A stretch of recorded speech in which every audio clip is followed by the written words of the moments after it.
IDW Sonic is a hypocrite. This issue recently came out, IDW Sonic number 50, and I just wanted to talk about it in this quick little video. A lot of people are apparently going a little nuts over this one image where, of course, I'm not going to explain everything in this issue, but, Sonic and Surge are having this little standoff here. And, of course, we've been looking forward to this for a long time because, this is two characters that we wanted to see fight because, basically, Surge is like the alter ego. She is the ulterior of Sonic. Like, she's Sonic, but she's bad. Now, of course, you can think about like 50 other characters in the Sonic series that are supposed to be like that, but Surge is supposed to be like, the female version of that, okay? Because it's also kind of true that she's supposed to be like a female version of Scourge in a way. But anyway, getting back to the topic, is personally speaking, I feel like IDW Sonic is a hypocrite. And honestly, I don't really like his personification in the comics as well.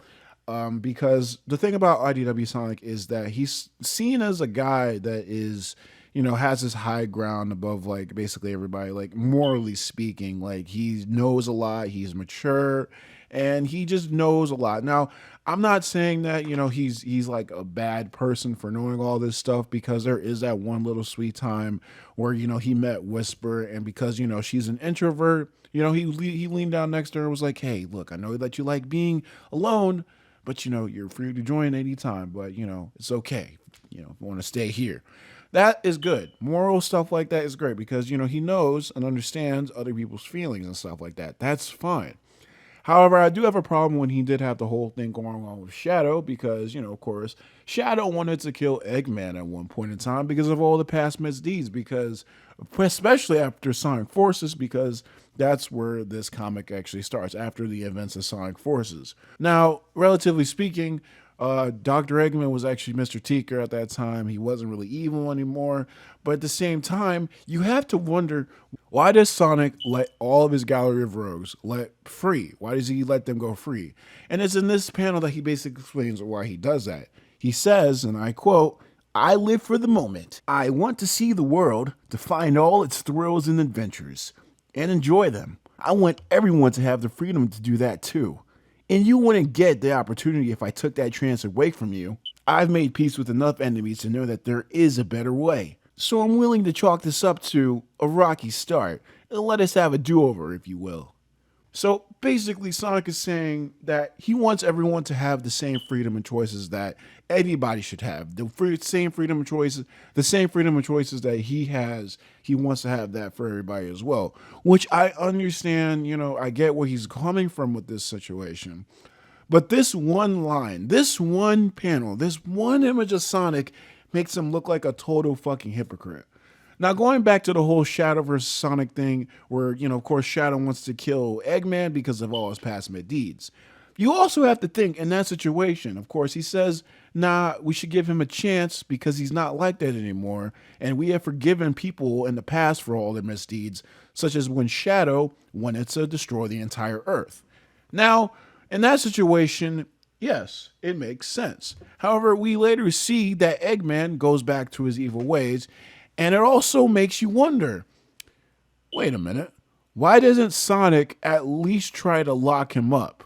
Now, you could make the argument that, Eggman would just break out of jail or anything immediately. Bullshit.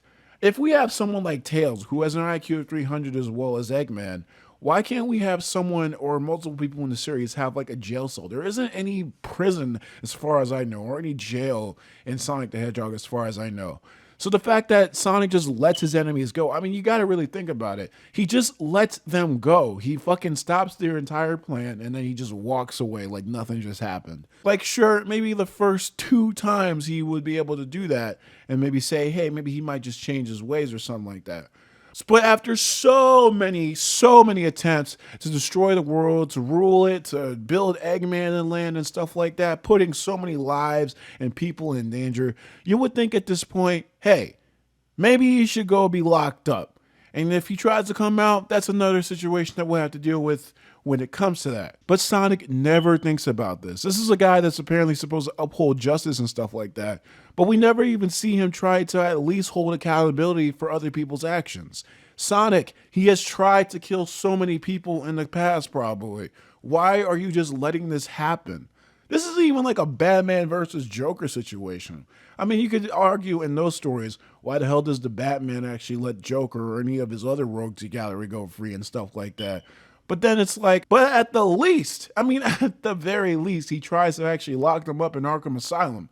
Yes, they do escape, and at that point, you might just say to yourself, "Yeah, he probably just needs to, get the death sentence. Okay, just give her the death sentence right there. Poison Ivy needs to die or something, right?" But Sonic doesn't even think about that. And this is a guy who's supposed to be looked up in the comics as a role model, as a hero. Everybody's to be like, "Oh yeah, Sonic is awesome. Like he knows a lot. He is great." There's even that one panel where Amy's like, "Oh yeah, Sonic is so cool."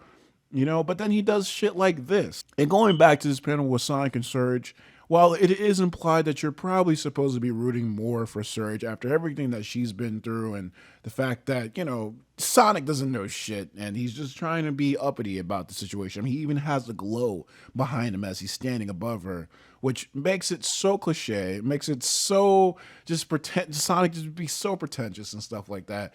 So you might have to look at that and be like, yeah, Sonic is just being a little bit of a dick here.